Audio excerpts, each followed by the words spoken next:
మరి ఈరోజు నర్సీపట్నం మండలానికి సంబంధించి చెట్టిపల్లి గ్రామం నుంచి అలాగే మాగరపాలెం మండలం రాసిపల్లికి సంబంధించి కొత్తపల్లి గ్రామం నుంచి కూడా సుమారుగా 100 కుటుంబాల పైగా మన వైఎస్ఆర్ కాంగ్రెస్ పార్టీలో ఈరోజు జాయిన్ అవ్వడం జరిగింది. వారందరూ కూడా ఏంటంటే రేపు రాబోయే రోజుల్లో గౌరవ ముఖ్యమంత్రి జగన్మోహన్ రెడ్డి గారిని మళ్ళీ ముఖ్యమంత్రిగా చేసుకోవాలి, మరి మిమ్మల్ని శాసనసభ్యులుగా మళ్ళీ ఎన్నుకుంటామని చెప్పి వాళ్ళందరూ కూడా పెద్ద ఎత్తున వచ్చినందుకు నిజంగా మీ ద్వారా అందరూ కూడా ప్రత్యేక నమస్కారం తెలుపుకుంటున్నాను. ఎందుకంటే రోజు రోజుకి చాలా ప్రజలందరూ కూడా చాలామంది కూడా మరి వారు ఇండివిజువల్గా వచ్చి మేము జాయిన్ అవుతాం, పార్టీలో జాయిన్ అవుతాం, మీకు తోడుకుంటామని చెప్పి చెప్పడం జరుగుతుంది. అందులో భాగంగానే రోజు రోజుకి మాకు మా పార్టీలోకి రావడం జరుగుతుంది. అయితే ముఖ్యంగా ఈరోజు మీకు విషయం కూడా చెప్పాలి, అంటే రేపటి నుంచి ఒక కార్యక్రమం మేము శ్రీకారం చూడడం జరిగింది. అదేంటంటే ఒకసారి 2014 ఎన్నికల్లో ఏ విధంగా చంద్రబాబు నాయుడు మేనిఫెస్టో ఇది 2014 ఎన్నికల మేనిఫెస్టో సుమారుగా ఇవన్నీ కూడా మేనిఫెస్టో 600 హామీలు ఇచ్చారు. ఈ 600 హామీల్లో కనీసం 60 హామీలు కూడా అంటే 10% కూడా హామీలు నెరవేర్చలేని పరిస్థితి. అవన్నీ కూడా ప్రజలకి తెలియపరచాలని చెప్పి రేపటి నుంచి కూడా కార్యక్రమం శ్రీకారం చూడడం జరుగుతుంది. అందులో ముఖ్యంగా చెప్పాలంటే 2014లో ఏం చెప్పారనేది ఒక 2 నిమిషాలు చెప్తాను. వ్యవసాయ రుణాలను కూడా మాఫీ చేస్తాం బేషరతుగా అన్నారు, చేయలేకపోయారు. డోకరా రుణాలు బేషరతుగా మాఫీ అన్నారు, చేయలేదు. ఇంటికో ఉద్యోగం 2000 నిరుద్యోగ అన్నారు, చేయలేదు. ప్రతి నియోజకవర్గంలో వృద్ధాశ్రమాలు అన్నారు. పేద పిల్లలకు కేజీ నుండి పీజీ వరకు ఉచిత విద్య అన్నారు. అలాగే కాలేజీ విద్యార్థులకు ఐప్యాడ్లు ఇస్తామన్నారు. అలాగే ఇంటింటికి 2 రూపాయలకి 20 లీటర్ల మంచినీళ్ళు టెన్నులను సరఫరా చేస్తామన్నారు. మండలానికి ఒక ఆగ్రో ప్రాసెసింగ్ సెంటర్ అన్నారు. పేద మహిళలకు స్మార్ట్ సెల్ ఫోన్ కూడా ఉచితంగా ఇస్తామన్నారు. అలాగే హై స్కూల్ ఇంటర్ విద్యార్థులకు ఉచితంగా సైకిల్ అన్నారు. అన్న ఎన్టీఆర్ క్యాంటీన్లో రూపాయికి టిఫిన్ 5 రూపాయలు భోజనం అన్నారు.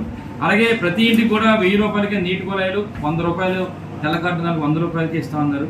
అలాగే వ్యవసాయ ఉత్పత్తుల కోసం ప్రతి మండలం గొడవలు కోల్డ్ స్టోర్ వసతులు కల్పిస్తున్నారు. అలాగే 12 బిడ్డ పథకం ద్వారా గర్భిణీ స్త్రీలకు ఆరోగ్యం పోషకాల కోసం 10,000 కూడా అందిస్తామన్నారు. మహాలక్ష్మి పథకం ద్వారా పుట్టిన ప్రతి ఆడబిడ్డకు కూడా 30,000 రూపాయలు బ్యాంకులో డిపాజిట్ చేసి యుక్త వయసు వచ్చే నాటికి 2 లక్షలు కూడా అందజేస్తామని చెప్పడం జరిగింది. భూమి లేని గిరిజన కుటుంబాలకు 2 ఎకరాల భూమి అన్నారు. నిరుద్యోగులైన ముస్లిం యువతకు స్వయం ఉపాధి కొరకు వడ్డీ లేని రుణాలు 5 లక్షల వరకు మంజూరు చేస్తున్నారు. అలాగే పేద మధ్యతరగతి ముస్లింలకు వ్యాపార అభివృద్ధి కోసం 1 లక్ష రూపాయలు వడ్డీ లేని రుణాలు ఇస్తున్నారు. అలాగే పేద ముస్లిం వర్గాలకు చెందిన అమ్మాయిల వివాహాల సందర్భంగా 50,000 విలువ చేసే కుటుంబ అవసరాల సామాగ్రి అందిస్తున్నారు. అలాగే దేవాలయాల పూజలకు 5,000 గౌరవవేతనం, 60 సంవత్సరాలు దాటిన పేద బ్రాహ్మణులకు ఉచితంగా ఇళ్ల స్థలాలు మరియు 1000 రూపాయలు. అంటే ఈ విధంగా సుమారుగా ఇలాంటి కొన్ని చదివాము. 600 హామీలు ఇచ్చారు, కనీసం 10% కూడా నెరవేర్చలేని సంగతి ఈరోజు మరి నియోజకవర్గంలో ప్రజలందరూ కూడా తెలియపరచడం జరుగుతుంది. అలాగే మాది 2019 మేనిఫెస్టో కేవలం ఒక సింగిల్ మేనిఫెస్టో అది. ఇవన్నీ కూడా సుమారుగా మేము 99% మరి మేనిఫెస్టోని గౌరవ ముఖ్యమంత్రి వైఎస్ జగన్మోహన్ రెడ్డి గారు అమలు చేశారు. ఇవన్నీ కూడా రేపటి నుంచి మేము కార్యక్రమం శ్రీకారం చూడడం జరుగుతుంది. ఈ 20 రోజుల పాటు ప్రతి గ్రామంలో వెళ్ళి గ్రామంలో ప్రతి ఇంటికి వెళ్ళి 2014లో ఏ విధంగా చంద్రబాబు నాయుడు మరి మేనిఫెస్టోలు పెట్టి మోసం చేశారో చెప్తాం. మా గౌరవ ముఖ్యమంత్రి గారు చెప్పిన ఏ విధంగా చేశారో చెప్తాం. అలాగే రేపు రాబోయే రోజుల్లో మళ్ళీ టీడీపీ ఏ విధంగా మోసం చేస్తుందో అది కూడా చెప్తామని చెప్పి సందర్భంగా తెలియపరుస్తూ మరి ఈ కార్యక్రమానికి మరి మీ ద్వారా మా పార్టీ నాయకులు ముఖ్యంగా ప్రజలందరినీ కూడా రేపు కార్యక్రమంలో పాల్గొనేసి మరి ఈ కార్యక్రమం విజయవంతం చేయాల్సిందిగా మీ ద్వారా కోరుతున్నాను.